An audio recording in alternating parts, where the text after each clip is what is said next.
ఈ సందర్భంగా మా ప్రాంతంలో ఉన్నటువంటి మేమందరం కూడా చాలా సంతోషపడ్డాం. ఎందుకంటే ఇలాంటి విగ్రహం దొరకడం, అది అమ్మవారు కావడం, వాళ్ళు చెప్పింది అక్కడ సత్యం అనేటువంటిది తేలడం అనేటువంటిది మాకు చాలా ఆనందకరంగా ఉంది.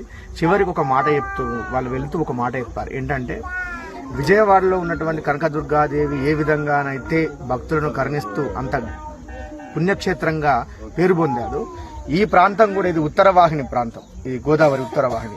ఈ ప్రాంతంలో ఇక్కడ అమ్మవారు వెలుస్తుంది. ఆ అమ్మవారు కూడా అంతటి పేరు ప్రఖ్యాతలను సంపాదించుకుని ఒక మహాపుణ్యక్షేత్రంగా మారి వచ్చినటువంటి భక్తులందరూ కూడా కోరిన వారికి కొంగు బంగారమై ఆ తల్లి వరాలిస్తుందని చెప్పడం కూడా నిజంగా మా గ్రామమే కాకుండా యావత్ భారతదేశంలో ఉన్నటువంటి నా హిందూ బంధువులందరూ చేసుకున్నటువంటి పూర్వజన్మ సుకృతంగా మేము భావిస్తూ ఉన్నాం.